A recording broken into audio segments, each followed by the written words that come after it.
우리가 신앙생활 하다가, 특히 기도하다가 아무리 부르짖어도 아무런 응답이 없을 때, 그때 그 답답함이란 이루 말할 수가 없죠. 하나님이 멀리 계시는 것 같고, 아니 하나님이 숨어 계시는 것처럼 보이질 않습니다. 하나님이 왜 내 기도는 안 들어주시지? 그렇게 하나님의 침묵이 길어지면 신앙의 의심마저 들기 시작합니다. 진짜 하나님은 살아 계실까? 공연히 기도만 하다가 좋은 기회를 다 놓쳐버리는 건 아닐까? 나의 믿음이 점점 바닥을 보이기 시작한다는 거죠. 그래서 결국에는 마음속에 하나님에 대한 불신과 의심으로 가득 차게 될 때 여러분 어떻게 하십니까? 어떤 자매님은 남편의 구원을 위해서 수십 년을 기도했습니다. 그런데 하나님이 들으시는지 못 들으시는지 남편은 아무런 변화가 없어. 어떤 부모님은 자녀를 위해 목 놓아 부르짖습니다. 그런데 그 아이의 상황은 점점 더 악화되는 거예요. 또 어떤 분은 가정의 경제적 문제 때문에, 또 어떤 분은 자신의 건강을 위해서 아무리 기도해도 문제가 해결될 기미가 보이지 않는 거예요. 아니 성경을 보면 예레미야 33장 3절에 너는 내게 부르짖어라 내가 내게 응답하겠고 내가 알지 못하는 크고 은밀한 일을 보이리라 약속하셨는데, 하나님은 내 기도에만 이렇게 묵묵부답이실까? 그런 위기감을 느낄 때가 있다는 것입니다. 오늘 말씀을 보면 한 선지자가 그랬습니다. 2절에 보면 여호와여 내가 부르짖어도 주께서 듣지 아니하시니 어느 때까지리까? 유다라는 거대한 배는 서서히 바닷속으로 가라앉고 있었습니다. 나라의 절망적이고 위급한 상황 속에서 선지자는 간절한 기도로 나라의 구원을 위해서 부르짖었지만 하나님은 잠잠하신 거예요. 침묵하시는 거예요.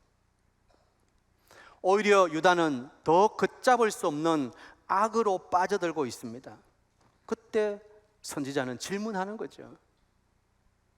주여, 언제까지입니까? 여러분, 우리의 신앙의 삶에서 이 하박국 선지자처럼 하나님의 침묵 앞에서 도대체 언제까지 기다려야 됩니까? 주여, 언제까지입니까? 탄식 섞인 소리를 할 때가 있습니다.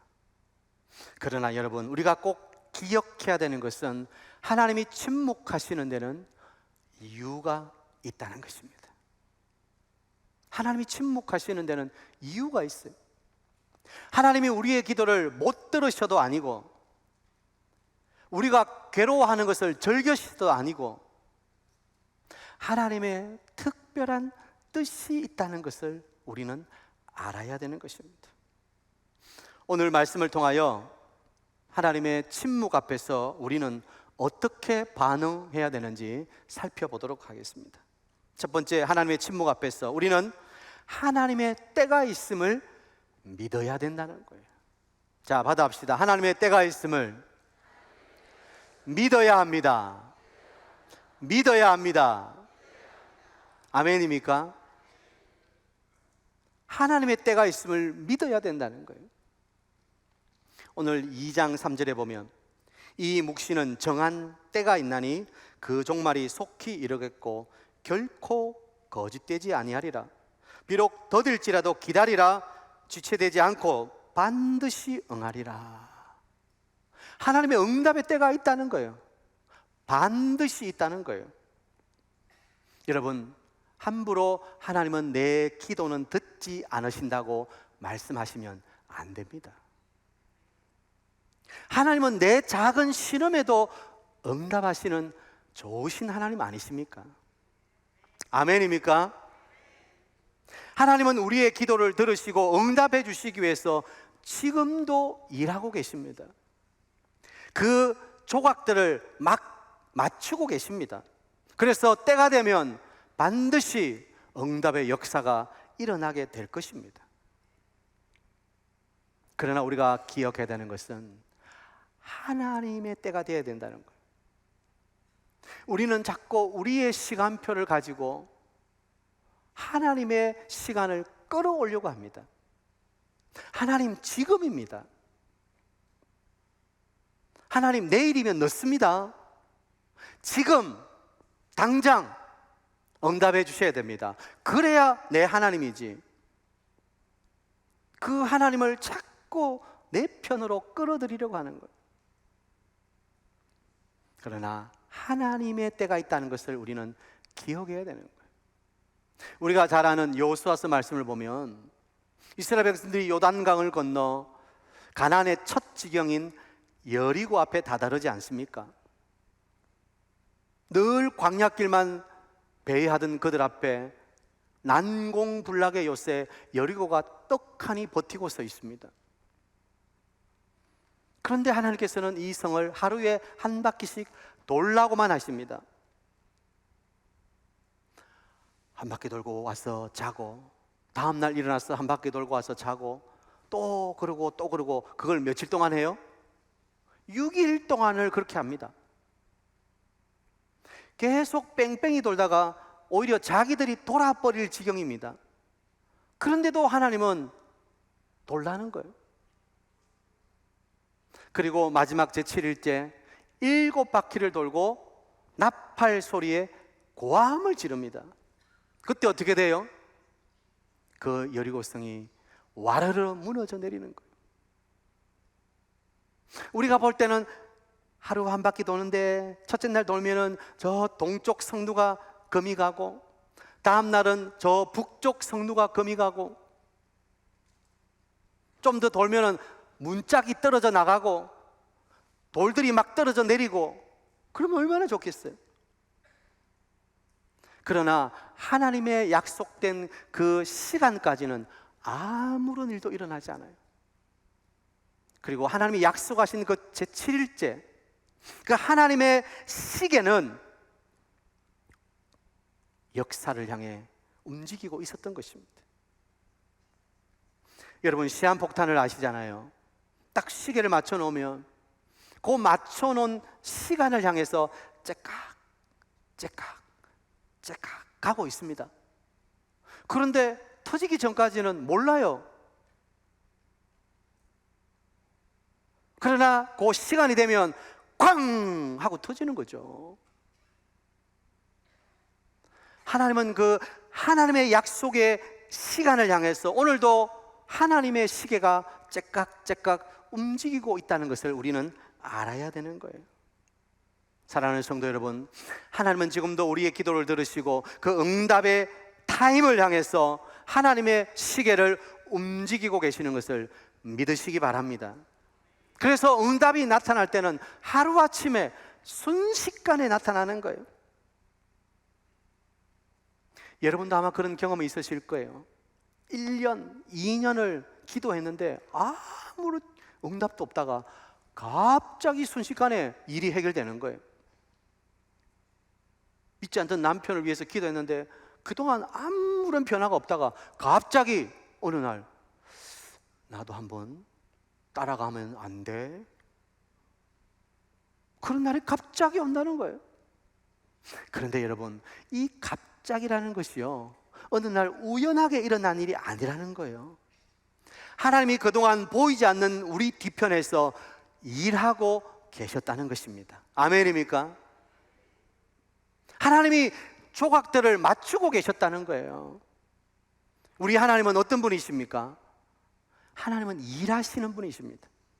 예레미야 33장 2절에 일을 행하는 여호와, 그것을 지어 성취하는 여호와, 여러분, 우리가 믿는 하나님은 오늘도 일하시는 분이에요. 우리가 생각하는 것은 하나님은 창조하셔놓고는 이제는 발장 끼고 가만히 계시나 보다. 그러면 이 땅이 그냥 지가 알아서 돌아가는, 물론 자연 법칙이라는 게 있죠.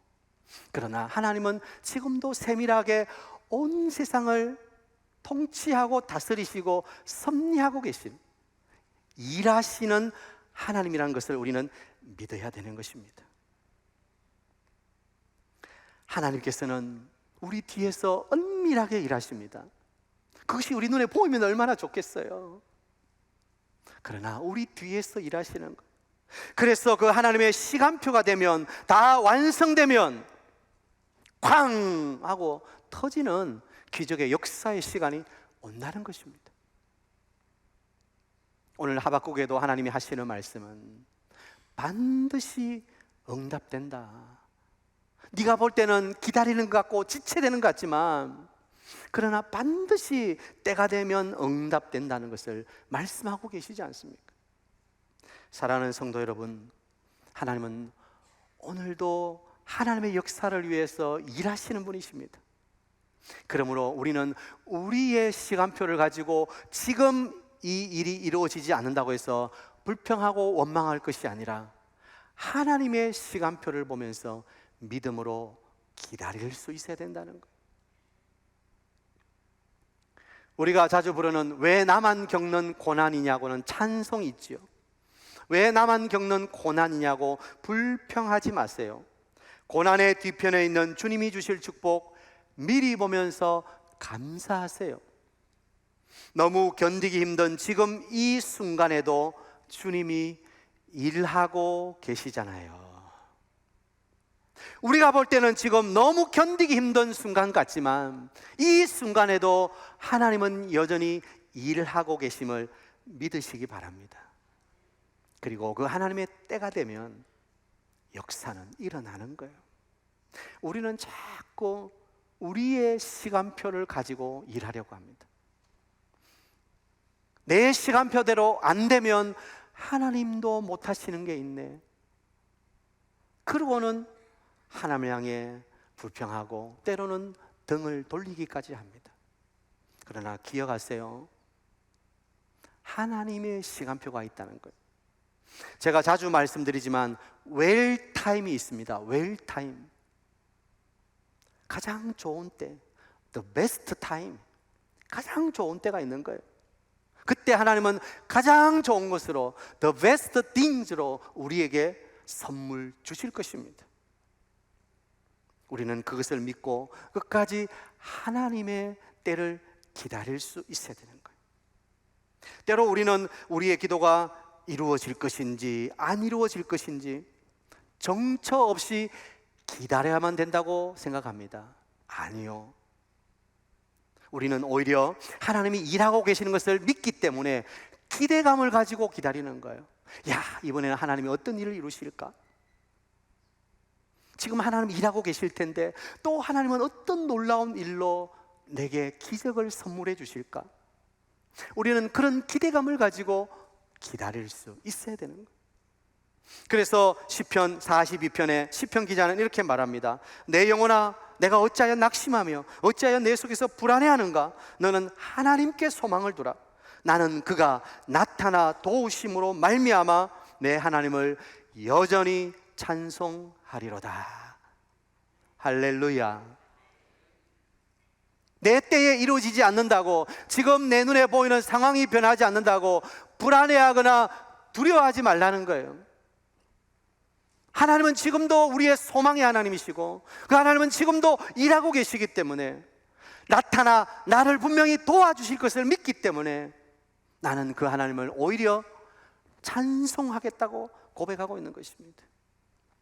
저는 이 믿음이 우리 사익동교회 성도님들의 믿음 되시기를 축복합니다. 하나님의 때를 기다리십시오. 하나님의 때는 반드시 오는 거예요. 우리가 낙심하지 아니하고 하나님의 때를 기다리며 기도한다면 우리 입에서도 찬송의 고백이 터져 나오는 하나님의 기적이 일어나게 될 것입니다.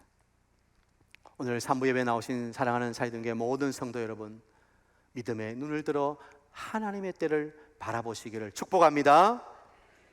두 번째, 하나님의 침묵 앞에서 오직 믿음으로 살아야 된다는 것입니다. 자, 받아합니다. 오직 믿음으로. 오직 믿음으로. 하나님이 침묵하시는 그 상황 가운데서도 우리는 오직 믿음으로 흔들리지 말아야 되는 거예요. 오늘 본문 2장 4절에 보면 보라 그의 마음은 교만하며 그 속에서 정직하지 못하나 의인은 그의 믿음으로 말미암아 살리라.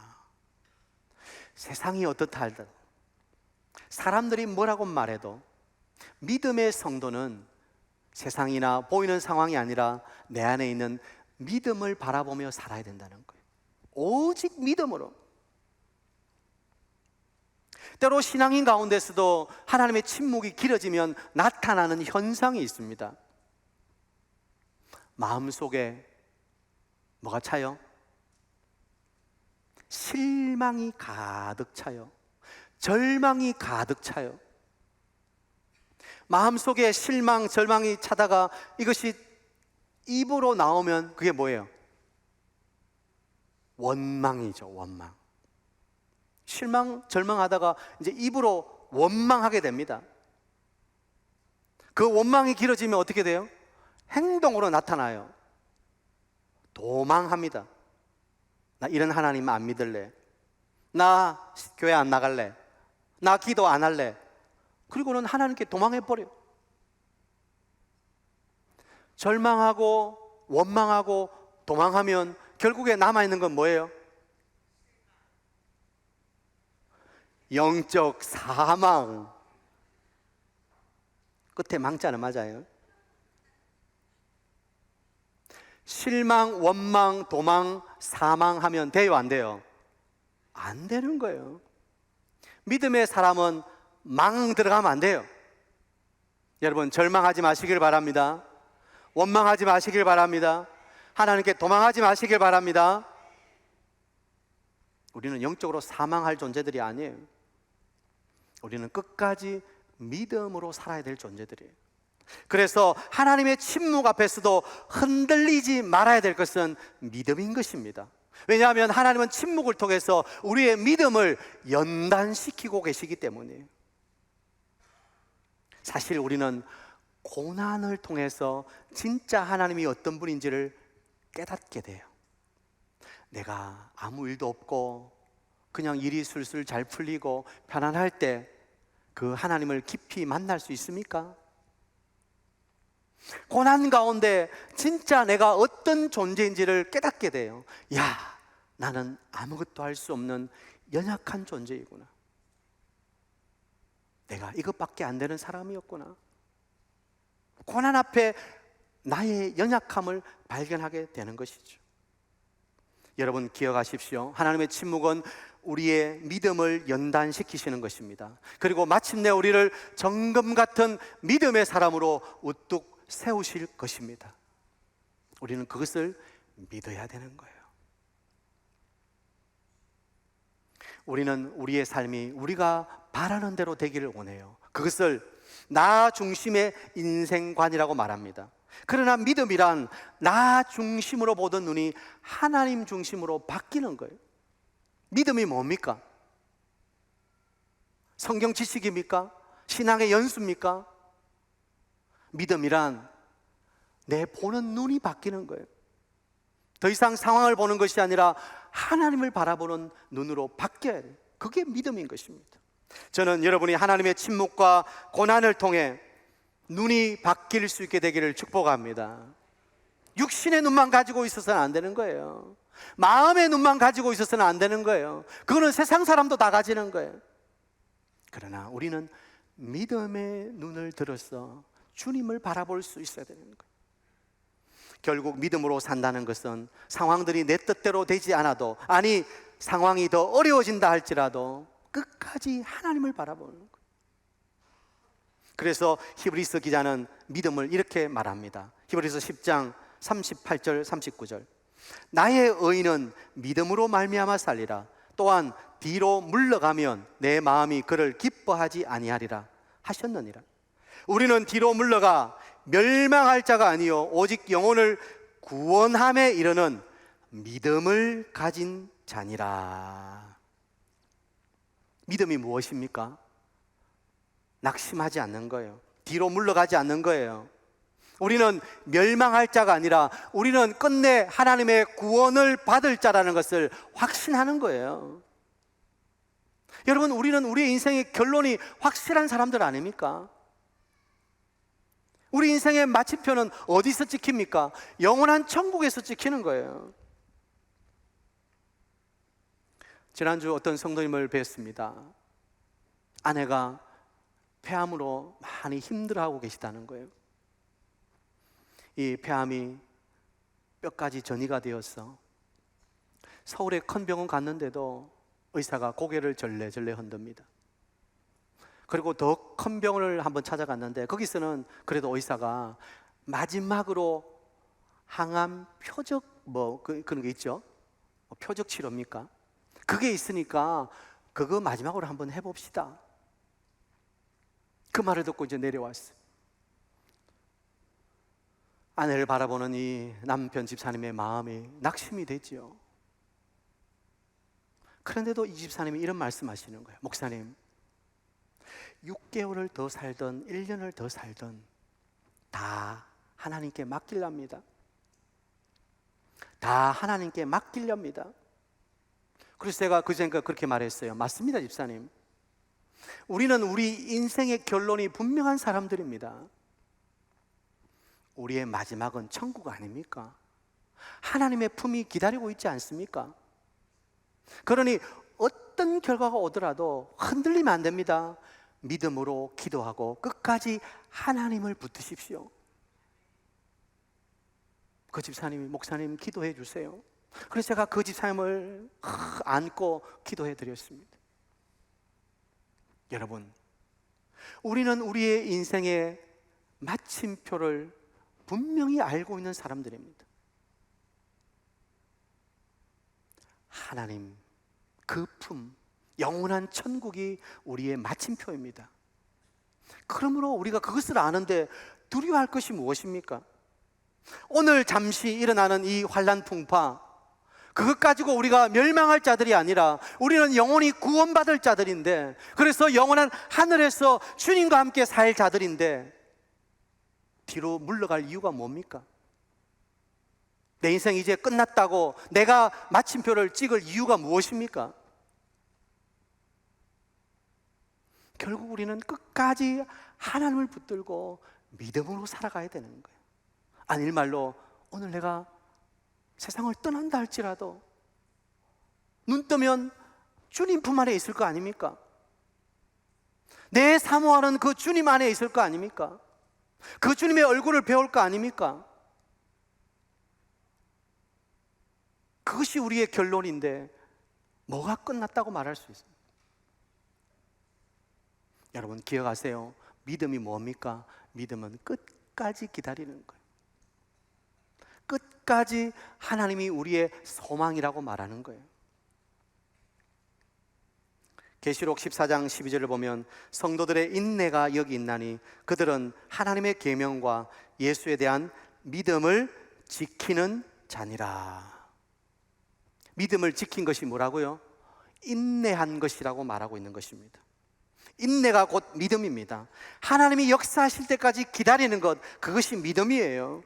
여러분, 모든 문제의 답은 믿음에 있는 줄 믿으시기 바랍니다. 결국 우리의 믿음이 문제예요. 저는 오늘 이 3부 예배에 나온 사랑하는 우리 사정교회 모든 성도 여러분들이 믿음으로 여러분의 마음을 지키게 되길 바랍니다. 오직 믿음으로 사는 거예요. 끝까지 하나님을 붙드는 거예요. 그러면 역사가 일어나는 것입니다. 여러분 어떤 시련을 겪고 계십니까? 괴롭다고만 하지 말고 한번 곰곰이 생각해 보세요. 그 시련 때문에 여러분이 겸손을 배우게 되지 않았습니까? 내가 잘났다고 고개 들고 살다가 그 시련 앞에서 결국에는 고개 숙이고 하나님만이 나의 소망이라고 말하지 않습니까? 시련 때문에 내 믿음이 더 진실해지고 간절해지지 않습니까? 기도가 더 뜨거워지지 않습니까? 시련 때문에 내가 다른 사람의 어려움에 대해서도 눈을 열게 되지 않습니까? 그러니 결국 시련이라고 하는 것은, 결국 하나님의 침묵이라고 하는 것은 더 좋은 것인 거예요. 더 소중한 거예요. 그래서 철로 역정을 쓴 존 버녀는 이렇게 말했습니다. 하나님은 덧셈을 하실 때는 뺄셈을 하시고 뺄셈을 하실 때는 덧셈을 하신다. 여러분, 하나님의 침묵이 우리 인생의 마이너스 같아요. 내게 지금 다가오는 이 겹겹이 고난이 내 인생에는 없었으면 좋았을 텐데 내 인생의 마이너스 같아요. 그런데 돌이켜보면 그것이 플러스가 되더라는 거예요. 그것을 통해서 내 믿음이 더 단단해지고 그것을 통해서 오직 하나님만이 내 소망이라고 고백하게 되더라는 것입니다. 그래서 바울은 고린도후서 12장 10절에 이렇게 말합니다. 그러므로 내가 그리스도를 위하여 약한 것들과 능력과 궁핍과 박해와 곤고를 기뻐하노니 이는 내가 약한 그때 뭐라고요? 강함이라.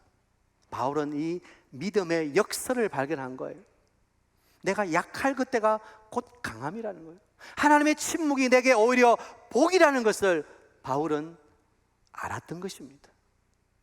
그에게 다가온 고난이 고난으로 끝나는 것이 아니라 하나님의 강함이 되시고 하나님의 능력이 되신다는 것을, 그래서 복음이 전파된다는 것을 바울은 알았던 것입니다. 여러분, 하나님이 침묵하고 계시는 것 같을 때 낙심하지 마십시오. 그것이 우리를 더 강하게 하고 그것이 우리의 믿음을 더욱 견고케 하고, 그래서 끝까지 주님을 바라보는 정금 같은 사람이 된다는 것입니다. 믿음에 눈들어 주를 보리 이 또한 지나가리라. 주어진 내 삶의 시간 속에 주의 뜻 알게 하소서. 이것도 지나갈 것입니다. 영원하지 않습니다. 우리는 그 속에서 믿음으로 반응하면 하나님의 뜻을 알게 됩니다. 그 속에 하나님의 뜻이 있다는 거예요. 그래서 하박국 선지자는 그 하나님의 침묵 앞에서 하나님의 뜻을 발견하고 이렇게 찬송합니다. 하박국 3장 17절 19절 자막 보면서 우리 다 함께 읽도록 하겠습니다. 시작. 비록 무화과나무가 무성하지 못하며 포도나무에 열매가 없으며 감람나무에 소출이 없으며 밭에 먹을 것이 없으며 우리의 양이 없으며 외양간에 소가 없을지라도 나는 여호와로 말미암아 즐거워하며 나의 구원의 하나님으로 말미암아 기뻐하리로다. 주 여호와는 나의 힘이시라. 나의 발을 사슴과 같게 하사 나를 나의 높은 곳으로 다니게 하시리로다. 이 노래는 지휘하는 사람들을 위하여 내 수금에 맞춘 것이니라. 성도 여러분, 하나님의 침묵 앞에서 하나님의 뜻을 발견하면 더 이상 낙심이 아니라 찬송의 고백이 터져 나올 수 있는 것입니다. 아, 하나님이 이것을 통해서 나를 정금 같은 믿음의 사람으로 변화시켜 주시는구나. 나에게 믿음으로 살라고 말씀하시는구나. 그것을 깨닫게 되면 찬송할 수 있게 된다는 것입니다. 참 믿음은 고난의 밤중이라도 태양을 볼 수 있고 사면이 모두 막힌 절망의 상황에서도 하늘의 평강 샬롬을 누리는 것입니다. 여러분, 이 하늘의 샬롬을 누리시지 않겠습니까? 하나님의 침묵이 길어진다 할지라도 오직 하나님의 때를 기다리며 믿음으로 흔들리지 마십시오.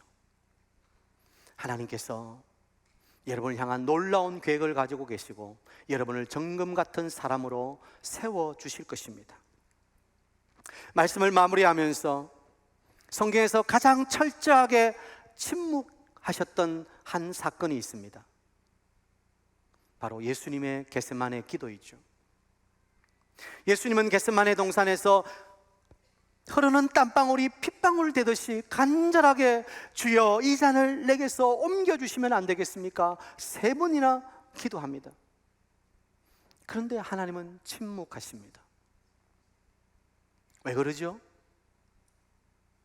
주님이 그 십자가의 길을 가셔야만 우리가 구원받을 수 있기 때문에, 우리가 구속받는 유일한 이유는 예수님의 십자가 때문 아닙니까?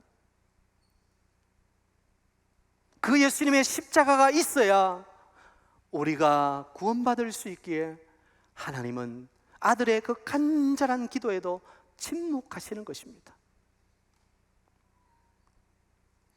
우리의 기도에 하나님이 침묵하신다면 우리도 지금 사명을 위해 걸어가고 있는 것입니다. 우리가 그 사명을 이루기 위해서 하나님은 때로는 침묵하시는 거예요. 내가 십자가를 져야 하나님의 기적이 일어나기 때문에, 내가 십자가의 길을 가야만 하나님의 역사가 일어날 수 있기 때문에.